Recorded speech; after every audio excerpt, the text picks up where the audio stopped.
Lightbringers of the North, Secrets of the Occult Traditions of Finland, by Perttu Hakkinen and Vesa Iitti.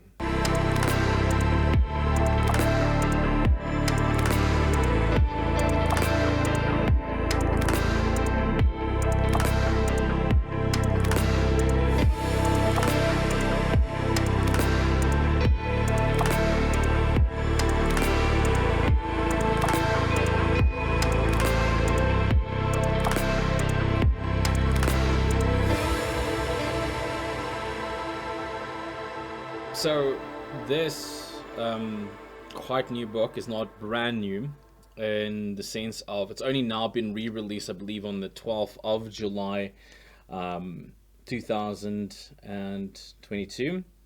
If you are watching this in the moment that it is released, this is probably release date, so you'll check for the links beneath where you can get a copy of this, as with all book reviews.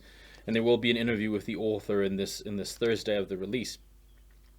Now, my kind of 2 cents about this is a very interesting book, especially if you are a true crime buff.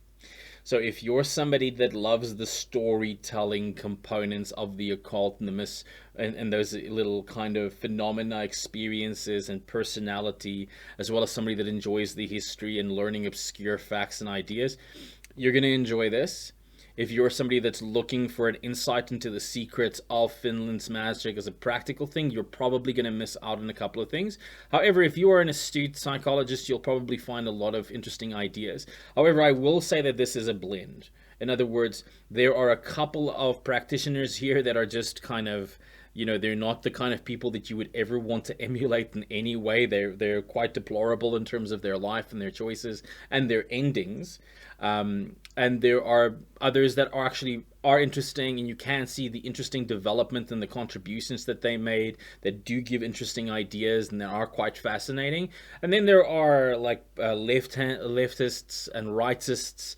There's various stands of the political pole here, and this really kind of starts off, and I think it's about 1917, where kind of Finland really started its independence, and you see that throughout the journey of this book. You see this kind of the search of a cultural identity and exploration of the older magic. You see the older, more common books, which was commonly known as the 6th and 7th book of Moses, which here is defined as the Black Bible, and as it is still kind of seen inside of the process. Now, I do have the interview this week with Vesa, who shares with us, some of the ideas and stories a little bit more behind these colorful characters and their interesting, branches or versions, shall we say, of sex magic and of the devil or the dark or the left-hand path, which is very different and very unique in comparison to some of the other more commercial views.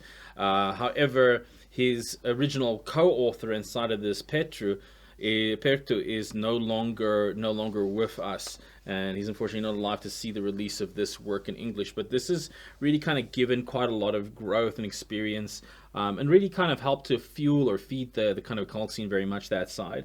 But a very interesting kind of journey. You pick Everest, the light of the North, and this really starts off with the idea of the Theosophy movement coming into Finland and his role in really developing that.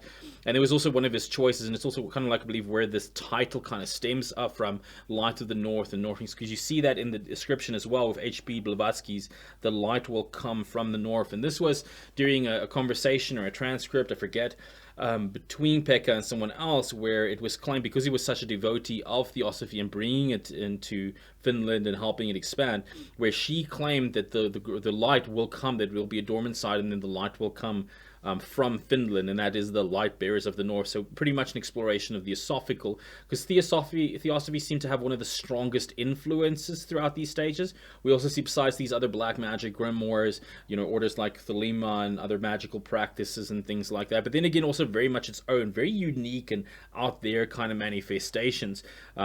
Again, you see the Gurdjieff and the influences there. This is where things kind of like took a very interesting turn for me, because at first I was reading this like chapter 1 and chapter 2 very much almost like a historical noting of these characters, but then it very quickly evolves into this almost investigative piece of journalism that starts off with the discovering of these body parts inside of the a specific area, and I forget where that is. But in essence, see if I can kind of find that. inside of it. There's some good kind of photography here. We kind of start really where the kind of theosophical movement in that kind of finds its beginning roots and things. And then we kind of move into this area, for example. Now, I don't know if you can actually see it, but there is a part of the lake where a severed hand was found. And this is where these interesting first set was discovered, where everyone in the town basically went into a bit of a satanic panic in search of like this serial killer that was believed to be on the loose with occult kind of ramifications. And poor janitor working in the morgue was first kind of suspected throughout the idea of what he was doing.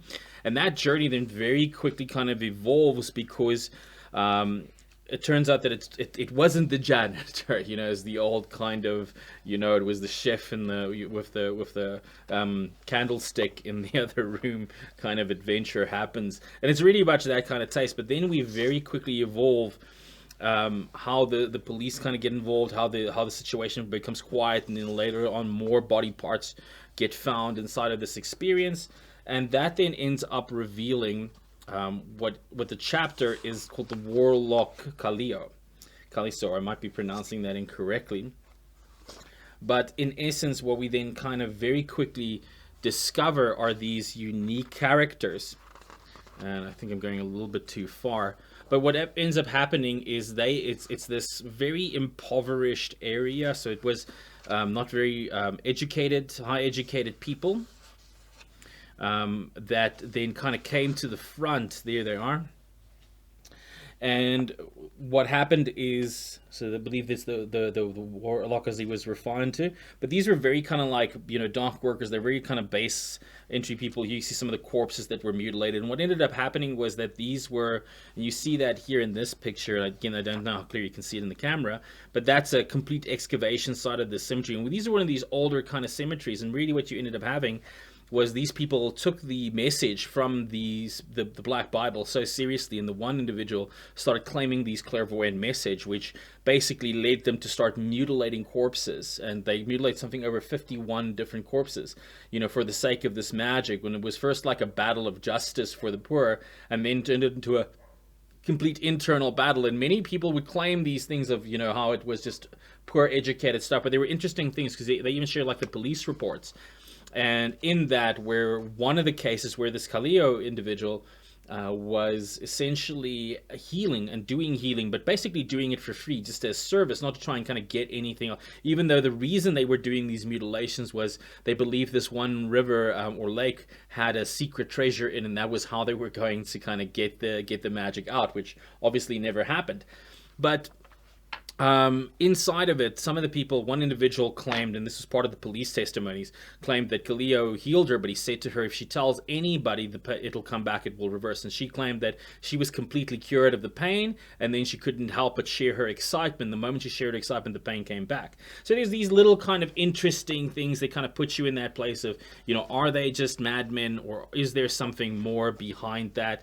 And again, you're going to find so many interesting kind of colorful people there in this experience, in the story, or the series of stories. So here's another one that really kind of it was such a unique character, very strange and very unique. Pekka Sitoin, who's referred to as the Archbishop of Lucifer. And there's a slightly interesting idea in some of these views. This is very much similar to the time when Anton LaVey kind of came out as well. But this is a very different kind of view, where LaVey's almost, shall we say, atheistic approach to the pleasure, and seeing these aspects and the archetypal forces. He saw them purely as a metaphysical and as living entities and beings. And also kind of, however, has a completely different pantheon that he subscribes to or kind of promotes. And I don't know, see if I can get a copy of it here. But essentially putting all the entities in very kind of specific aspects. As obviously here you see part of his hierarchy: God the Father, Jesus Christ, Lucifer, you know, and so on and thus forth. Buddha. the king of nature. In his worldview, they were all basically, you could work with any one of them. He, however, himself was quite a neo-Nazi, and that was in that time of that. So he pretty much was somebody that came out both as a neo-Nazi as well as like this, should we say, proponent of Lucifer, a very, very unpopular idea at the time. Even a very unpopular today, the idea of a neo-Nazi. But it's very interesting to see, like, while he was busy with his stuff, someone else, Sirens, who was another practitioner, also very influenced by sex magic and all those ideas, was practicing, pretty much a kilometer away from this individual, but had completely opposing views politically. Now, this one was quite politically involved. None of the others were as politically involved as he was. And again, you'll find many contradictions to his view from other views, but that also kind of opens up to this entire UFO exploration during the time period. That kind of like then starts hitting Finland by force, and that kind of opens up to even more interesting experiences. But again, like I said, this is not the kind of, you're not going to really discover a lot of kind of occult. You're going to get some very interesting ideas. He's one of those UFO statues that was found, and when that movement really started hitting the craze. And then you get even more kind of unique and interesting characters in the development. Here we have, what they call the sperm magician. And this is a unique individual, Bach, who had his own original sagas that he claimed his family owned, that were the roots of the world story. But quite a very unique individual that would sometimes not even be shy to sit down in front of everybody in this kind of yogic posture and show them how to drink your own sperm. He some very unique philosophies that I think would raise a few eyebrows and a few concerns, even though one can probably postulate the various occult kind of perspectives around that. But one of the things that he did is he claimed of this temple that was beneath, and that parts of it was underground, but there was all kinds of complications of its funding and the losing funding as that journey progresses. But again, very, very interesting set of stories and ideas. So if you're interested in just some of the occult kind of history of that part of the world, if you are somebody that really gets fascinated by those kind of haphazard occult stories and unique kind of characters and individuals, you'll probably enjoy this.